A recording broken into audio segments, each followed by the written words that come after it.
Hello and welcome back to Let's Play Neverwinter Nights, the Enhanced Edition, where we all level up. But yeah, to have a proper quest progression, we're gonna have to have a talky talk episode, where we chat with all our companions and get to learn of their own personal story or quest or whatever they got going in this chapter. So, Linu, after first retrieving that artifact for you and your husband's diary, who is sadly your husband lost on an adventure, what do we have next for us? Hello, dear. What can I do for you? Let's talk for a while, actually. Oh, I love chatting with you, but don't you think we should focus on the mission? No. Actually, what made you decide that you should become a cleric? I think that was already going on for a while. My, it's been a long time since someone asked me that question. I came to Seani Mumu when I was very young, which is unusual, since my parents were both mages and followers of Corallan. It started when I was sent to Geodolin Senstristis School for Potentials. You see, both my parents were deep into the mysteries and held positions of respect. It was assumed that I would take after my parents in the magical arts.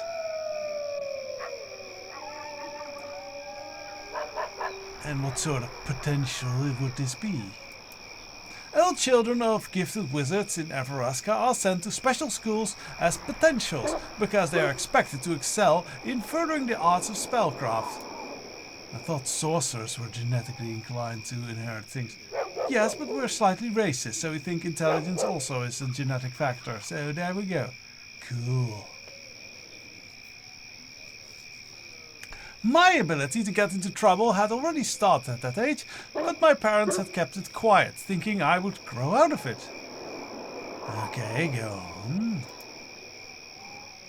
My first day in class were a disaster, but I don't think it had anything to do with my ability for spellcasting. I had an insatiable curiosity, and Geodolin was a crotchety old master who expected all elven children to be patient, quiet, and orderly. I barely possess those traits now, let alone when I was a child. It is very curious to expect that, because elves, kind of by their nature, are usually chaotic in their attitude. So, patient, quiet, and orderly. Maybe patient. Quiet and orderly? No, that's not necessarily elven behavior, I would say. The master decided to open class with a powerful spell to awe us into submission to his tutelage. He turned his back and I moved in. Oh, what do you mean you moved in? This is sounding interesting. Sounds like you're ready to strike. I just want to look at the spell components. They were very interesting, especially the wonderful gem he had sitting beside the circle. Well, he went to reach for the gem and that wasn't there anymore.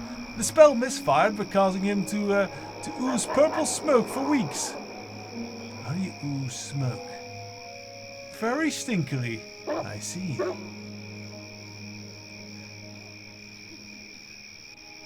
So he kicked you out after that?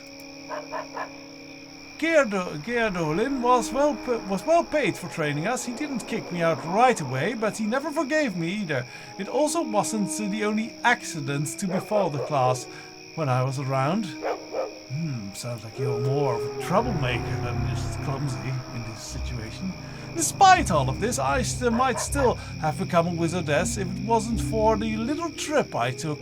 That was the accident that will long be remembered in our fair city. My fate became sealed to my faith with Seani that day. And what sort of little trip was that? We have too much to do right now to tell the tale. We will find the words of power, or power for Aaron Gent, and if we are to save Neverwinter. Okay, so we'll continue that after leveling up. We will, but first let's get tales out of the other companions of the group. There we go. I thought it was going to freeze for a second. That would not be good.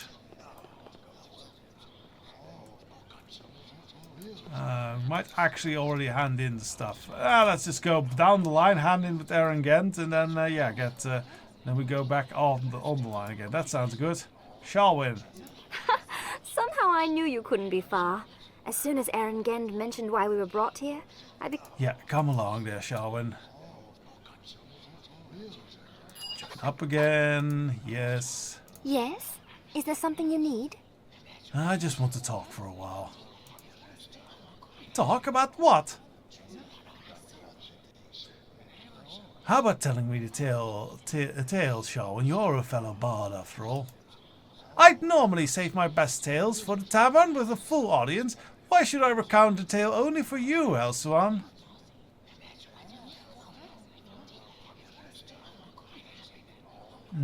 Because I love listening to your lovely voice. You do have a lovely voice. Why, thank you. I say, oh no, it's all the same voice. No. Oh, now you are trying to sweet-talk me, are you? You men are all alike. Butter your words a bit and expect a woman's knees to fold. I'll tell you what, Elswan. I'll tell you your tale if you promise to listen attentively and be a proper audience. Oh, I can do that, sure. Don't mind me yawning every once in a while. Oh, well, that's good. I'll hold you to it then. But what story should I tell then? Shall I tell the tale of the great Elsuan, savior of Neverwinter, and his search for the words of power? No, that's mine. That's mine. You will not break into my copyright. Sorry, not like I'll tell it, believe me. You're probably right, however. The subject matter is a bit too familiar and I am a bit fuzzy on the ending. How about the sad tale of Lady Erebeth, torn between the love and great honor, fallen for the great dare? Also copyrighted mine!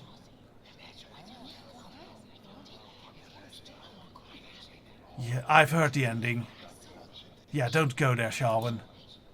You're right, I apologize. It was not my intent to make light of the lady.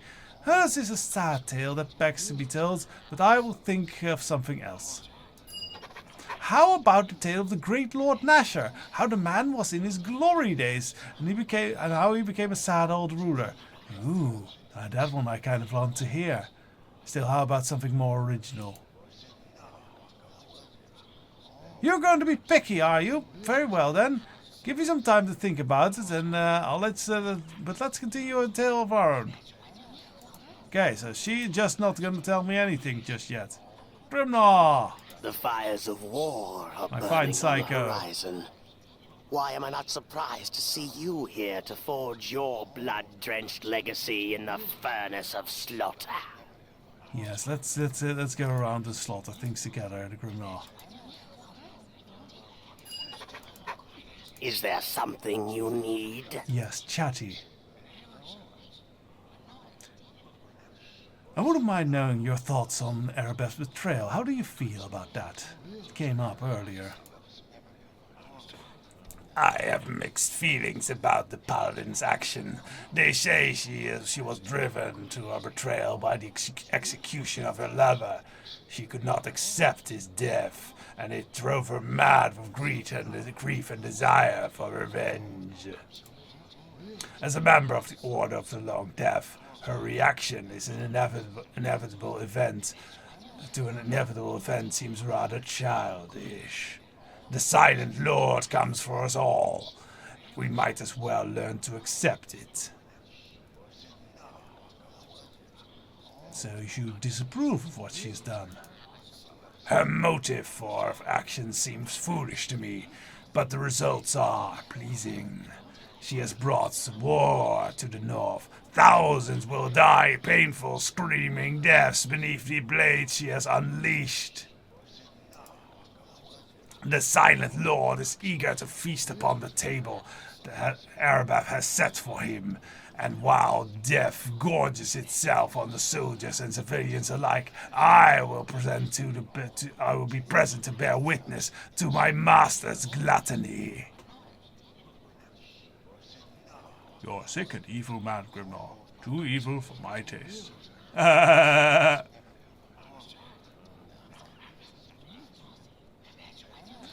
You are a very bloodthirsty freak, Grimnar. I like it. You have to have a love of death and bloodshed that's rare outside our order, Elswan. Yet even you cannot truly fathom the beauty of death, of the mysteries of the Silent Lord. As a monk of the Long Death, I was subjected to rituals, ceremonies that brought true appreciation for that which others fear in their ignorance. Torture, pain, suffering, even death itself. These things are beautiful.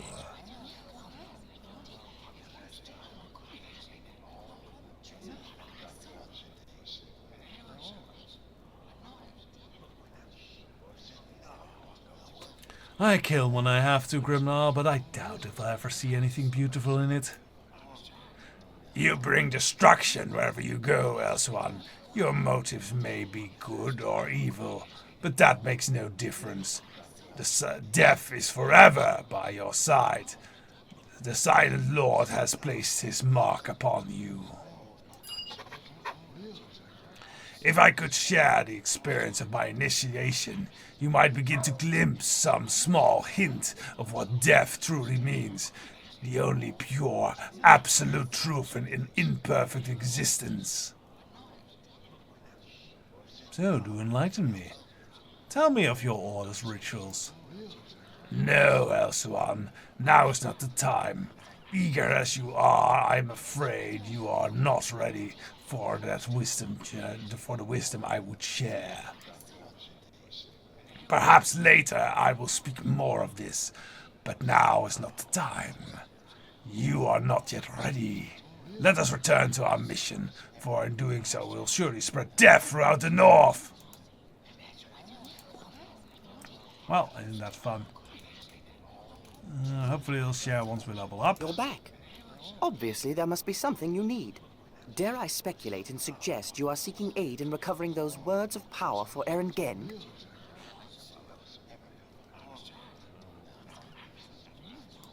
So, yeah, let's jibber on so he joins. Is there something you Let's see need? if this time we can actually get this item, his quest completed, or Bobby Knock. Let's talk for a while. I am staunch proponent of free exchange of ideas, Elswan. What is it that you wish to know? I wouldn't mind knowing your thoughts on Arabeth's betrayal. How do you feel about it? Arabeth's betrayal has caused me no amount of confusion, Elswan. On one hand, her actions appear irrational and illogical. She has vowed to destroy the city she has spent her life protecting. But on the other hand, isn't it logical to assume a warrior will want to avenge the death of her lover? What about Ventic's death, which caused this whole mess? His execution made no sense. He was not an enemy of the city, and had he lived, he would have done everything in his power to help Neverwinter to make up for what he had done. What purpose is there in killing a man who is only going to be your ally in the future? Such irrational behavior is difficult for me to understand.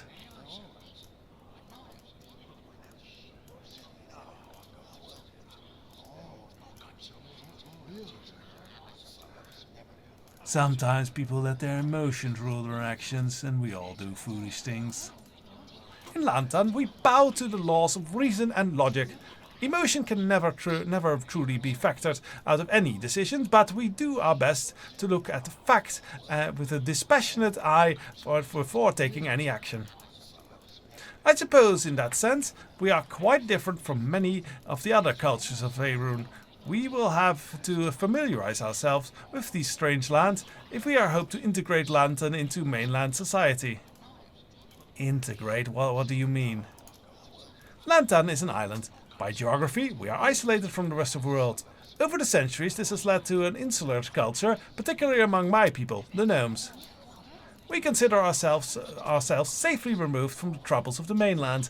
We have been fascinated observers of the history of Faerun, as befits our analytical mindset, but we chose not to be active participants in events. Recently, however, our culture has embarked upon a radical journey of change, a revolutionary shift in our entire belief system. Soon, perhaps, Even in my own lifetime, lantern will become an important part of life in the realms. Yes, this is some sort of invasion threat. We are thinkers, inventors, academics, Elsewhere, not soldiers. We plan to bring culture and belief to Faerun through peaceful means, though we are proceeding in a rational and logical fashion. Before we attempt to introduce ourselves into the existing order, we must study and analyze the current political and cultural realities in an organized and thorough fashion. Could you expect any less given our nature? And why did a sudden change of ideology come? This sounds like the beginning of imperialism. As you can imagine, a revolution of this magnitude must be precipitated by an astonishing event. Without significant catalyst, there cannot be a significant reaction. In our case, the catalyst was a single wondrous event. The day the god Gond, the Wonderbringer, washed up on the shores of Lantern in mortal form. Yeah, you're referring to the time of troubles, aren't you? You are correct, Elsewhere. I am speaking of the time of troubles, when the gods were forced to take mortal form and walk among us. I would share the tale with you, but the story of Gond the Wonderbringer's time on Lantern is a long one. Perhaps I will speak more of this later, but now is not the time. We need to focus on our mission. We have to get those words of power back to Erengand. Okay, well now, Nice Tommy. to see you again. That cheerful Gen fellow brought you here too, huh? Looking for some words of power or something? Yep. Let us have him join up. Eh? What can Tommy do for... And let's talk with him. Have you always been a rogue? Are we all asking where they got their classes from? Funny you should mention. You should ask that, my lord. I was an urchin on the street of Calimport first and foremost. That's where I learned my street sports. But I wasn't always that way. In Kant, when I was a tender young lad, a kindly human wizard saw great promise in me and took me in. I was his apprentice, in fact, for some time anyway. That's where I met my best friend Sammy, after all. He was another apprentice. I would have been a full wizard myself if things had worked out. You a wizard? You must be joking. Ah, you're making fun of me now, aren't you, my lord? Yeah, it's true though. When it came to books and studying, I may as well have been a Sawagin in a desert. That wizard, what was his name again? Halashar or something? I would hope it's not Halaster. Because then you got off real lucky and I understand why he wanted to take you as an apprentice. He was mad. But anyway, he saw something in me that I never saw. Said I would make a wizard, whether I liked it or not. That would be an interesting twist to Harry Potter. You're a wizard, Harry, whether you like it or not! I thought I could make a wonderful thief if I could be invisible and fly around all the time. I just couldn't wait. Halashar had all these pretty things in his tower, unfortunately. You stole them, didn't you? Of course I stole them. What kind of rogue do you think I am? Got a good surprise on them of the streets too. Even Halashar beat me black and blue by the time I returned. Once I swiped Halashar's spell book and sold that for a pretty price. Boy, was that old man furious. There was a storm brewing around this tower by the time I got back. Of course, I had to lie and say that Sammy took the book. Come to think of it, that's how Sammy got kicked out of his apprenticeship.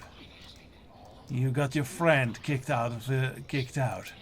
Well, he wasn't much of a wizard, and old Sammy wasn't my friend back then. Anyway, I made up to him by becoming his pal later on, once I stopped being an apprentice. The end of my apprentice is quite a story itself. I should tell you sometime, my lord, if you're interested. That's gotta be later though. Right now we got a city to save, aye? Well, how cheerful. Now we just have... actually, let's report in at Erengand. You are back. Have you something to report? Boom, boom, boom. Yes, I actually have one of these words of power. It's a stone slab. This is good news. And the gods know we have had precious little enough of that lately. With Erebeth at their head, the Luskan forces are winning victory after victory over the Lord's Alliance troops. And all the while, Magram and his cult continue their search for the words of power. So you're not doing so well then. What a surprise. At least there is one here they will not have. My loyal network of scouts will spirit the word away to Castle Neverwinter for safekeeping until Lord Nasher's scribes can discover its use. On behalf of the city of Neverwinter and Lord Nasher himself, please accept this reward of 2,500 gold pieces as a token of our gratitude. Hang on there, and I have to change some things about the dress I'm wearing. So, put this cloak on, that's made of gold. Fancy belt on. Alright, so. Recovering the words of power, don't you think it wasn't easy, Aaron? Don't you think supplies and equipment don't come cheap? Especially when you wear all this gold like I am.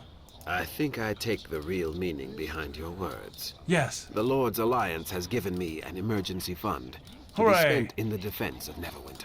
I suppose I could spare another 750 gold pieces from the Lord's Alliance treasury to see that you are properly equipped for this mission. Excellent. If my sources are correct, there are still several more words of power yet to be found. I hope your success at locating the words continues. I think you should know, there was a female lizardman. So a lizard woman, actually, I ran into. She said her name was Haderline and she seemed to want to help. Normally, Neverwinter counts the lizardmen amongst her enemies. But your news is not completely unexpected. I have received reports of a lizard creature and her followers doing battle with Malgram's cult. Oh, really? This must be that Haderline you mentioned. I will need to consider this new information carefully. But this is not your concern. You must focus on finding the words. I wish you luck in your mission. Okay. Return to me once you have another of the words. Okay, we will do so. And let's have the final chat before leveling with Dalen. I have been waiting for you. I suspected you would return. Do you need me to join with you once more? Yes. Yes? Is there something you need? So we talk for a bit. So, what are your thoughts of Erebeth's betrayal? Is everything going to be either what was your class or Erebeth's betrayal? It seems like it. Why do you think she did it?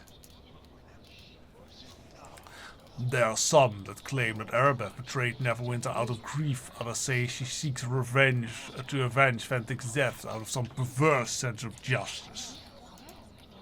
There are even those who say she was driven mad by Ventic's execution and is still not aware of what she's doing. But I think something else drives her now. And what do you think her reasons are then? Neverwinter turned its back on her.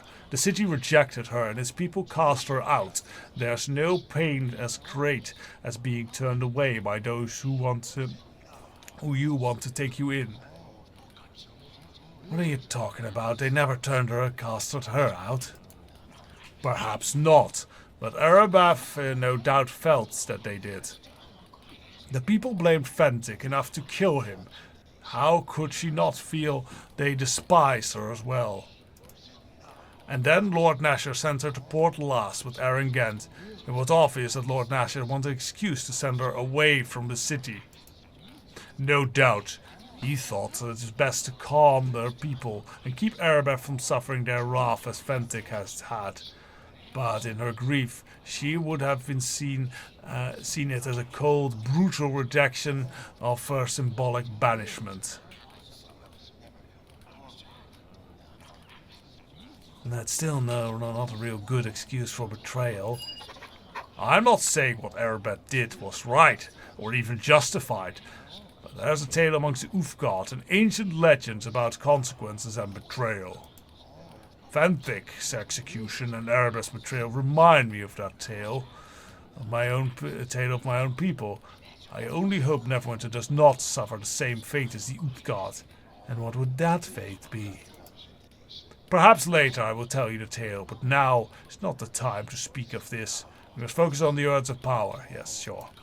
Alright, so it's time to start leveling up, and probably after that I'll call it an episode and do the new talks in the next episode. That seems like a fair change of things. So, we do need to switch out this thing so he doesn't lose stuff that he has. I don't think we can take the armor anymore, I'm guessing. Do not burden me. Oh, we can. Okay, this that's is too handy. heavy. Can we take the boots of speed? No, we cannot take the boots of speed. That's unfortunate. I hope they stay in his inventory then, though.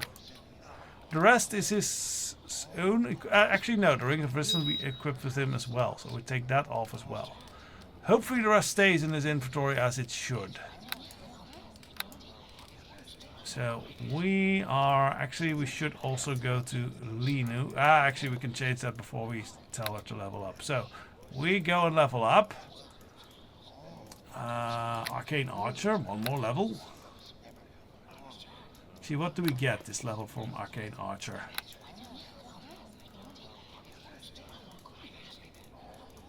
Free. So we can fire 2 Seeker arrows. That's not that impressive, but yeah, we are going for level 10 so we get the Arrow of Death, because that is cool. It's very assassiny. Yes, we can actually put points in things now. Okay. Put points in lore.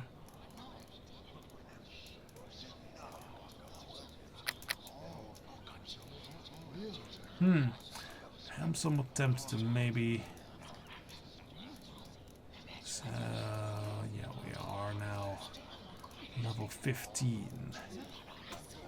Do we maybe want to take another level of Assassin? What do we get if we actually go Assassin now? That's actually, because that allows us to keep up our skills. And that would be nice. So, Assassin level 5. We get an improved Death attack, Uncanny Dodge, and Darkness.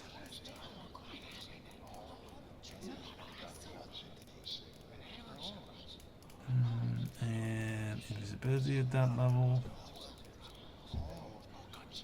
No, I think we keep focusing on Arcane Archer. Keep our attack up. Because Arcane Archer gets better attack than Assassin, so let's focus on that one. Put the points in spots. The rest I'll just leave as is, honestly. Actually, let's look at search. Can we have search? No, not necessarily. Okay. So we'll just save the points. Seek arrow 2. And we got a feat. Okay. We already have improved critical. Long sword. Yeah, I guess we already have longbow critical. Okay. What other skills can we have to help our shootiness do?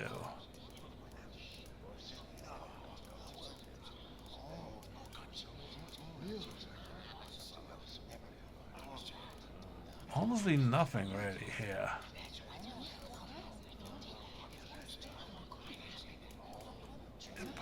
Energy resistance, power spell, combat. Yeah, there's nothing too good really amongst these. Oh, a cold shot. Cold shot could be interesting. Cold shot at a -4 penalty. Must overcome target discipline. Successful cold shot to the legs reduces the movement rate for 20%.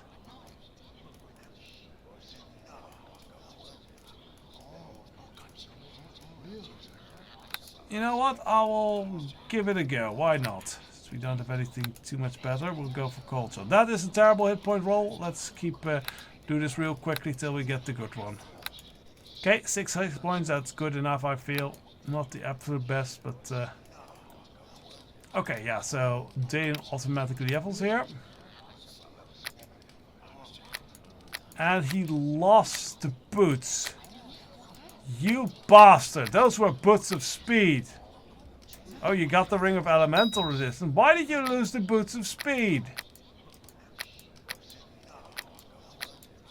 Ugh. Should have said, maybe I could have figured out how to take those off of him somehow. I will experience with that, see if I cannot keep the stuff. But yeah, join me next time and we'll probably go in the second round of talks and then head out to adventure to search out another word of power or something. So till then, bye bye.